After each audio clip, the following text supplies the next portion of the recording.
Salut les amis, c'est David. Aujourd'hui, on va jeter un œil à ce que j'ai reçu ce matin.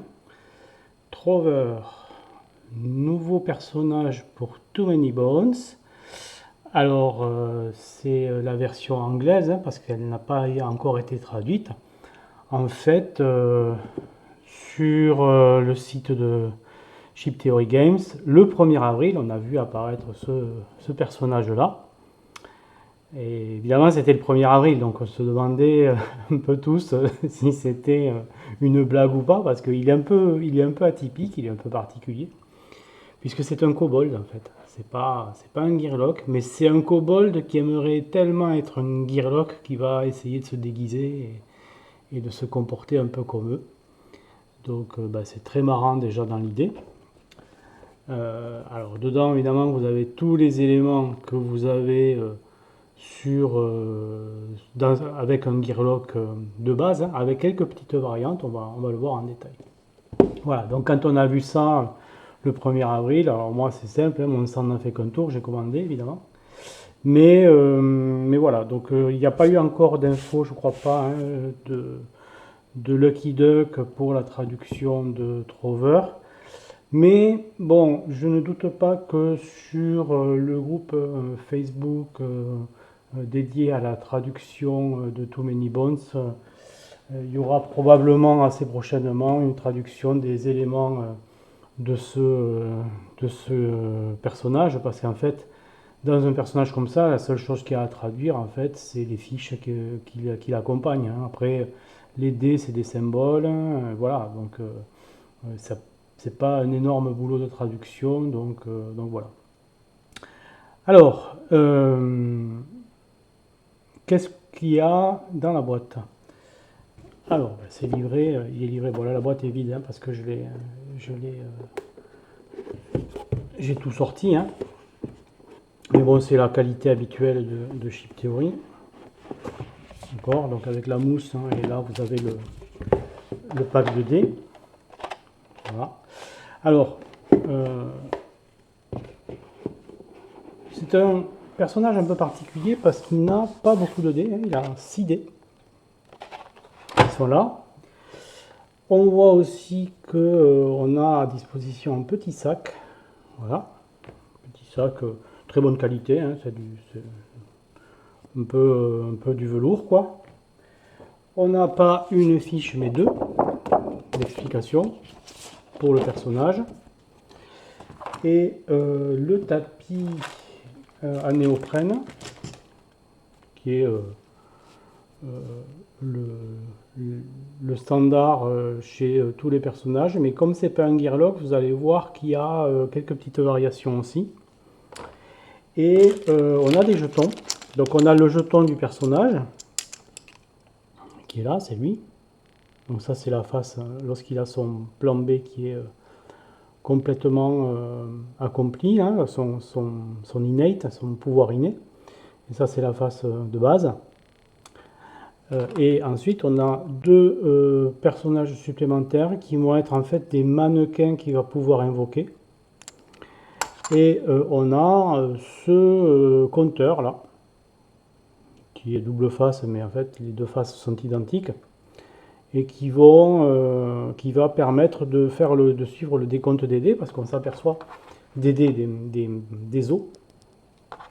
Parce qu'on s'aperçoit effectivement il n'y a pas de piste de plan B, là, il n'y a pas de backup plan, alors que sur tous les Gearloc, d'habitude il y en a un. Alors on va voir comment ça marche. Ah oui, et on a aussi une petite épingle, une petite aiguille ici, qui va pouvoir aller en bas, ici, sur la piste, la heat up track, la piste de chauffe, ou de surchauffe. Voilà, et donc c'est des mécaniques très particulières puisque c'est pas un Gearloc, c'est un kobold. Voilà. Donc, quelles sont ces particularités? Alors déjà, il y a toute une. Alors il s'appelle Trover. Et vous voyez, Trover, c'est un peu le. Comment dire? Comment on pourrait traduire ça? c'est le farfouilleur de trésors, on pourrait dire. Vous voyez, c'est le chasseur de trésors. Et on voit ici un petit symbole qui ressemble au Trove Chest. Vous savez, le Trove Chest, c'est le petit meuble qu'on a avec qu'on peut acheter chez Chip Theory Games pour ranger tout le jeu avec toutes les extensions, tous les personnages, etc. Voilà. Et il y a eu un running gag là-dessus sur le net parce que le Trove Chest est déjà plein comme un œuf et le gag habituel, c'est de dire mais il n'y a plus rien qui peut rentrer, ils vont plus sortir de Gearlock. Et ben voilà, ils sortent alors si c'est pas un Gearlock, hein, ils sortent un Kobold et effectivement dans le Trove Chest, on peut trouver la place de mettre tout le matériel puisqu'il n'y a que 6 dés en fait. Alors les 6 dés, ah ben, à la limite, je peux vous donner les petits conseils de rangement qu'ils donnent hein, sur leur site. Hein.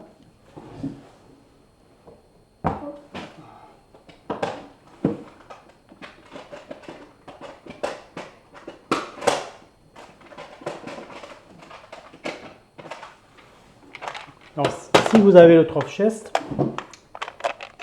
vous avez ces petites boîtes là, d'accord vous en avez assez, normalement, pour tous les Gearlock qui sont sortis. Voilà. Donc, soit vous avez une boîte libre, et ben, vous l'utilisez pour Trover, pas de souci. Ah oui, parce qu'en plus, dans la boîte, il y a aussi l'étiquette pour la coller sur l'une des boîtes de vos Gearlock. Et sinon, si vous avez tous les Gearlock, y compris Riffle, qui sera traduit par Lucky Duck par Bluff, je crois. Ben lui, c'est aussi un Gearlock un peu particulier parce qu'il a 6 emplacements pour les dés, donc coïncidence amusante. Les 6 dés, ça peut être cela, d'accord. Donc en fait, ce qu'on peut faire, c'est stocker Trover, mettre l'étiquette ici, là, par exemple, et stocker Trover au même endroit que Riffle, si vous n'avez plus aucune boîte de libre. Voilà. Et après, tout le reste, effectivement, ça rentre. Hein, c'est-à-dire que tout le reste, ben, ça fait un tapis de plus, mais il y a la place pour un tapis de plus. Et après, tous ces éléments, là, c'est pas un problème. Hein, ça, vous trouvez la place assez facilement dans le Trove Chest. Voilà, donc le petit sac, il peut aller dans l'emplacement où il y a les cartes, par exemple, ou bien dans les tiroirs où il y a les tyrans. Les jetons, ils peuvent aller dans la boîte de Riffle. Et s'il y en a, voyons, je ne sais pas s'ils rentrent tous par contre, mais s'il n'y a pas la place pour tous, vous pouvez utiliser, oui, par exemple pour celui-là, bah, vous pouvez le mettre avec les jetons génériques de... Voilà, vous mettez les jetons de personnage ici, et puis vous mettez celui-là, comme il est plus épais en plus, vous le mettez avec les jetons, tous les autres jetons génériques du jeu dans le Trove Chest sans aucun problème, quoi. Voilà. Donc c'est bien pensé, mais voilà, j'aurai quelques petits bémols après à émettre à la fin de la vidéo, vous verrez là-dessus. Voilà. Donc comment il fonctionne? Alors je vais vous donner juste un aperçu pour que vous voyez si c'est votre tasse de thé ou pas. Hein. Mais alors ça je le pousse, c'est pas le sujet. Voilà.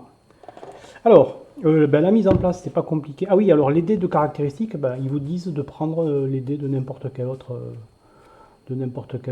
Gearlock hein, ici, donc ils ne sont pas livrés avec. Alors, ce jeton là, on va le mettre ici. Hop, attendez, je vous montre, voilà. On va le mettre ici. Vous avez une petite flèche là. Et ça va remplacer en fait la piste de comptage des os qui est absente, hein, qui d'habitude est là sur un tapis de Gearlock normal. Voilà, d'habitude. Voilà, vous avez la piste active et verrouillée et vous avez le plan B. Bah ici, vous voyez, il n'y en a pas. Et d'ailleurs, si on regarde un peu plus le tapis, hein, on voit qu'il y a plein d'illustrations de rafistolage. Vous voyez, ça c'est à moitié brûlé là. Là, on voit que c'est scotché. Vous voyez, donc on sent qu'il est dans l'imitation. Hein. Il essaye de se faire passer pour un Gearlock. Il aimerait tellement en être un. Mais voilà, il ne peut qu'essayer d'imiter, quoi. Donc, on met notre petit jeton ici de comptage. Voilà. On a ici les jetons du personnage avec ses points de vie, etc. La petite épingle ici, petite aiguille, elle va sur le premier emplacement, la piste de surchauffe. Voilà, là. Et il y a des mécaniques qui vont me permettre de l'augmenter. Et voilà, c'est à peu près tout. Alors, il a des dés particuliers. Donc, son dé d'initiative, il va de 2 à 6 avec 2 x 4. Il n'y a pas de 1. À la place, il y a 2 x 4. Voilà. Mais sinon, c'est un dé d'initiative. Voilà. Et après, on a ces 4 dés de compétences qui correspondent à cette piste-là. Et on a un consommable qui a vocation à aller là. Voilà. Alors, donc comment il fonctionne? En fait, lui, il a non seulement ses dés à lui, mais après, dans tous ces autres dés, avant le début du jeu, on va utiliser ce sac et on va mettre dedans tous les dés de tyran qu'on possède, sauf évidemment celui du tyran qu'on va affronter. Donc, par exemple, je vais les chercher. Voilà. Donc ici, j'ai tous les dés de tyran, du jeu de base et de Undertow. Voilà, par exemple. Bon, ils disent que si on les a pas tous, c'est pas grave. Hein. On peut juste jouer avec ceux du jeu de base, il n'y a pas de souci. Et on constitue un sac avec tous ces dés. Voilà. Alors ces dés, c'est des dés qu'il va pouvoir acquérir comme il acquiert des compétences. Sauf que chaque fois qu'il va vouloir dépenser un point d'expérience pour acquérir un de ces dés-là, d'accord, qui vont sur ces 3 pistes-là en fait, il va en tirer 2 au hasard, et il va choisir lequel lui va le mieux. Par exemple, là, on en tire 2, je regarde, je tombe sur, ça c'est le dé du roi gobelin, et ça doit être le dé de, comment il s'appelle, Barnacle je pense. Donc, hop, on va regarder sur sa fiche où sont détaillés tous ces dés. Donc là, on a les dés de base hein, de Trover, mais voilà, ouais, c'est bien Barnacle, d'accord. Et le roi gobelin ici, voilà. Donc on regarde en fait ce qu'ils font, et puis si les effets nous intéressent, on choisit celui qui est le mieux, d'accord. Donc je regarde par exemple Barnacle, ce dé là, qu'est-ce qu'il fait? Bon, ça permet de piocher du butin, voilà. Et l'autre effet, ça permet de se soigner. Donc ça, ce dé là, en fait, il permet de se soigner et de récupérer du butin. Celui-là, celui du roi gobelin, qu'est-ce qu'il nous permet de faire?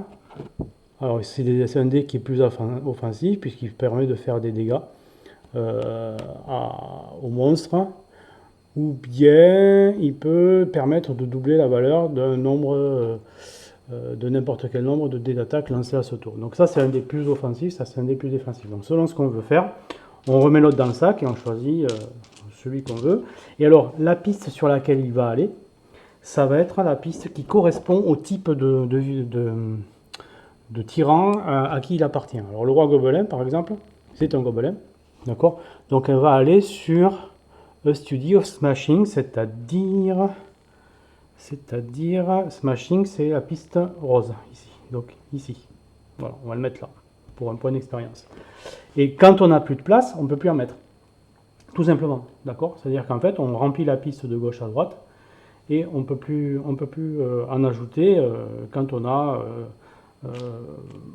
utilisé tous les emplacements de la piste. Voilà. Donc pareil, hein, vous avez une autre piste ici pour Resourcefulness, c'est-à-dire tous les tyrans qui sont de type je ne sais plus comment c'est le nom ici, Nexus, je crois que c'est Nexus en fait. Krell, ici c'est créature des marais, et ici c'est bête, d'accord. Donc quand c'est de ce type là, ça va aller sur la piste verte. Et sur la piste rouge, c'est cette piste là, donc c'est les trolls, les écailles et les robots. Voilà. Donc, enfin les mechas. Donc voilà. Et alors vous avez plein d'effets, évidemment, on va pas tous les voir, hein, mais donc ça donne des effets qui sont évidemment différents de ceux du tyran de base, mais qui, voilà, qui permettent de réutiliser les dés de tyran comme des dés de compétences pour lui. Voilà.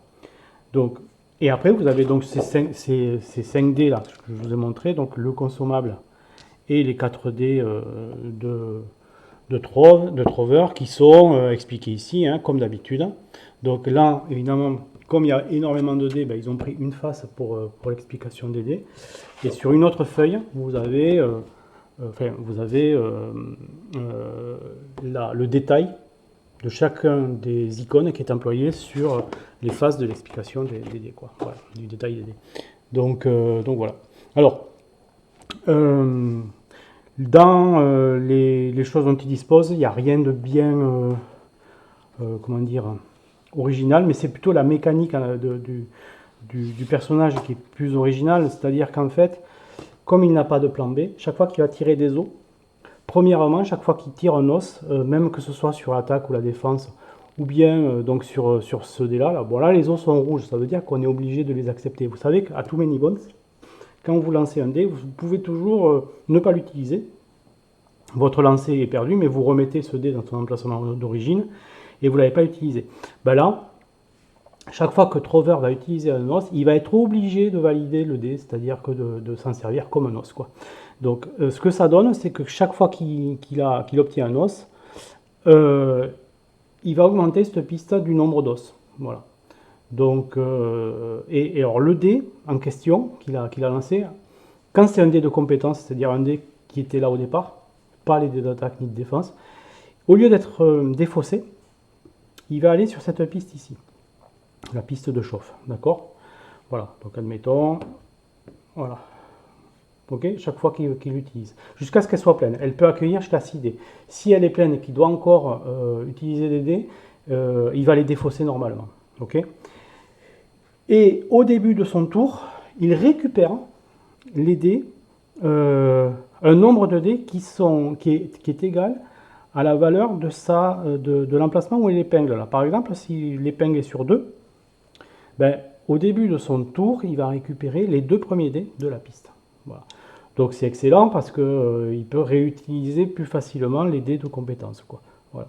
Donc ça c'est assez puissant pour lui, d'autant plus qu'il y a des mécaniques dans le jeu, notamment dans son plan B, qui lui permettent de déplacer cette aiguille vers la droite jusqu'à un maximum de 6, vous voyez, avec 5 os, head cannon, increase the hit up peg by 1, ça veut dire augmenter la valeur de l'aiguille là, ce qui veut dire qu'il va en récupérer un de plus à chaque tour, quoi.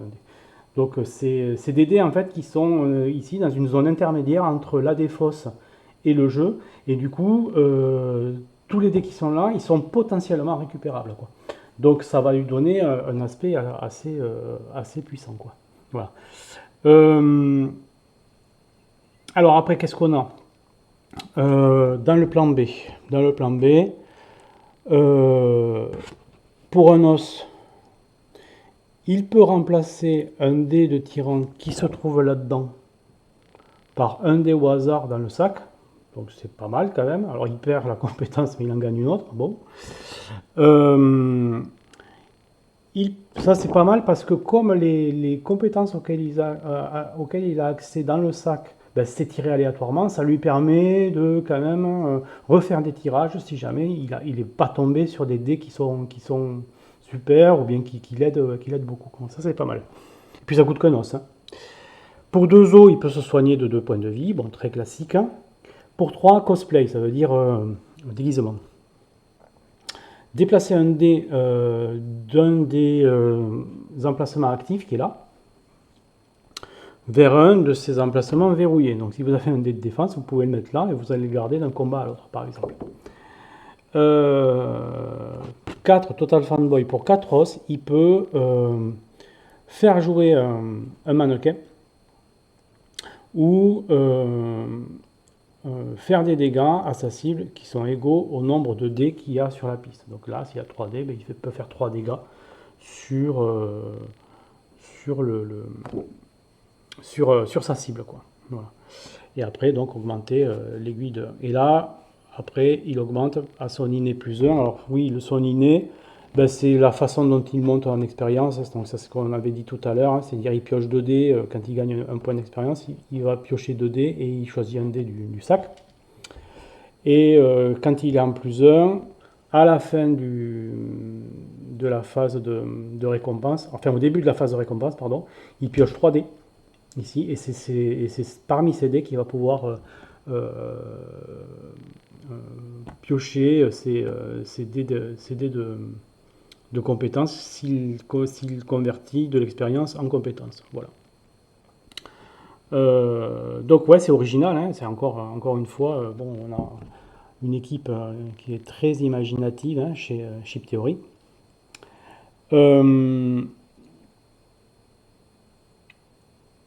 Alors, quoi vous dire de plus? Oui, les mannequins. Il y a des dés qui permettent, alors si les dés par exemple, vous avez celui-là, hein, donc c'est le dé de Duster, Full Fur Duster, placez le mannequin de Duster sur une position adjacente ou diagonale libre, ou s'il est toujours sur le champ de bataille, faites-le jouer pendant un tour. Voilà, faites-le jouer un tour, et quand ce dé est récupéré, soit défaussez-le, soit perdez un point de vie, ou dépensez un os. Voilà. Le dé récupéré, ça veut dire qu'en fait, on le récupère depuis là. Puisqu'au début de son tour, il peut le faire. Hein. On le récupère depuis là vers la piste de compétence. Voilà. Donc ouais, les mannequins en fait, qui sont là, vous avez le mannequin ici, ça doit être Dart, j'imagine. Vous avez un mannequin qui, ouais, non, oui, il ressemble à Patch plutôt, à Sparadoc. Lui, il ressemble à Capitank, effectivement. Lui, on dirait bien Duster, effectivement, et là, on dirait Tink. Donc après, ben, vous avez les... voilà. Non, c'est pas Tink, c'est Gasket, c'est-à-dire... Gasket, c'est... j'ai plus le nom en français. Voilà, Gasket demi. C'est Carter, ouais. Donc ça, c'est le mannequin de Carter, en fait. Donc voilà. Après, ben, si vous n'avez pas le personnage, c'est pas très grave, parce qu'en fait, il suffit d'avoir le dé de tyran qui correspond. Alors, pour Carter, ce tyran, c'est quoi? Ça doit être le gorille, là. Attendez, je regarde.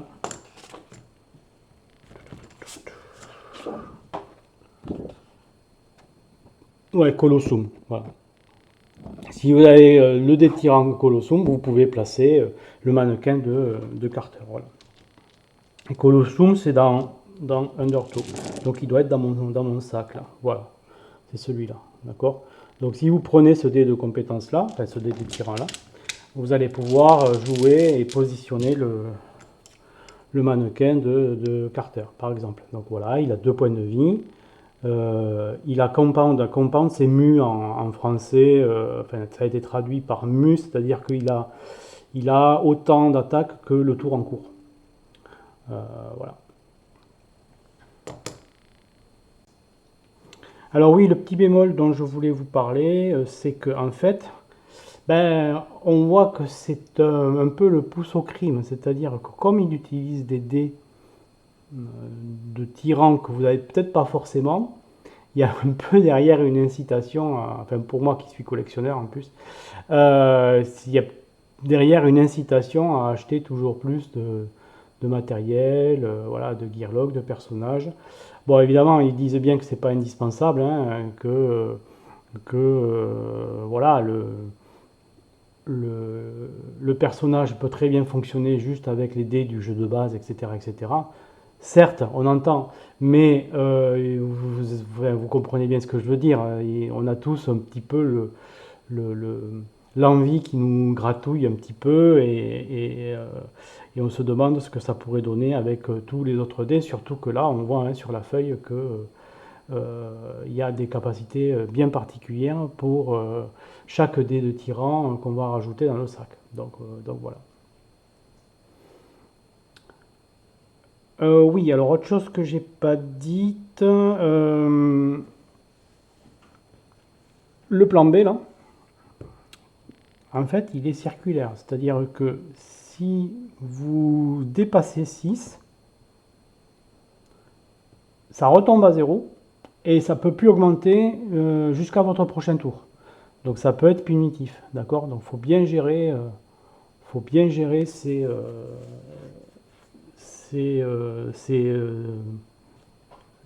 os, hein, les os que vous tirez. Et il faut essayer de pas trop s'approcher de 6 ou voilà. Sachez que plus vous augmentez comme ça, plus vous prenez le risque de retomber à 0, quoi. Voilà. Ce qui ne peut pas arriver quand vous avez une piste comme ça, sur un gearlock normal, j'ai envie de dire, vous avez pas ça, quoi. Voilà. Donc voilà, donc pour résumer, ben, vous avez un comportement un peu différent du plan B.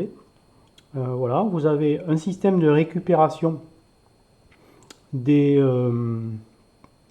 dés de compétences que vous avez utilisés, c'est-à-dire qu'au lieu de les défausser, ils vont là, jusqu'à 6 dés, donc c'est quand même pas mal. Et au début de votre tour, vous récupérez toujours le dé le plus à gauche. Donc c'est pas mal. Vous les mettez dans l'ordre que vous voulez en plus, c'est-à-dire que vous les, vous les, euh, vous les insérez au fur et à mesure qu'ils arrivent, mais si vous en mettez plusieurs d'un coup, ben, vous les mettez dans l'ordre que vous voulez. Voilà. Et après, ben, c'est le plus à gauche que vous récupérez en début de chaque tour, si vous en avez un. Si vous avez deux sur l'épingle, ben, c'est les deux plus à gauche, etc. Donc ça, c'est vraiment un système qui a l'air vraiment costaud, quoi. Voilà. J'ai pas parlé aussi des caractéristiques, mais bon, elles parlent d'elles-mêmes. Il a 4 en santé, ce qui est très honorable pour un personnage en début de partie. 3 en dextérité, c'est bien aussi. Voilà, 2 attaques, une défense. Bon, ça c'est du classique, hein. Et c'est un personnage de corps à corps. Voilà. Il a 4 emplacements actifs. Bon, alors que d'habitude c'est plutôt 3 et 3 si je ne m'abuse. Voilà, mais c'est parce que il peut pas avoir énormément de dés qui vont là-dedans, hein. Voilà. Et oui, aussi, vous avez des compétences, des dés de compétences qui vont agir quand ils sont là. Ils sont signalés par un H dans la description. Par exemple, celui-ci, un Coverator H, voilà, ça veut dire que ça va agir tant qu'il est dans la piste de chauffe ici. Bon, là, par exemple, ce dé, quand vous récupérez des dés de la piste, vous pouvez soit vous soigner de X points de vie, le X étant le numéro qui est marqué sur le symbole là, ou bien récupérer des dés supplémentaires de la piste. Voilà. Donc ouais, il y a cette mécanique supplémentaire. Voilà. Voilà, je pense que c'est à peu près tout. Voilà, en tout cas, on a fait le tour. Pour ma part, je le trouve quand même assez intéressant, très original. J'essaierai de faire une partie filmée sur la chaîne pour vous montrer comment tout ça se met en mouvement. Mais voilà, ça a l'air quand même assez sympa. C'est tout pour aujourd'hui, les amis. Donc, je vous embrasse et je vous dis à très bientôt pour de nouvelles vidéos. Ciao, ciao!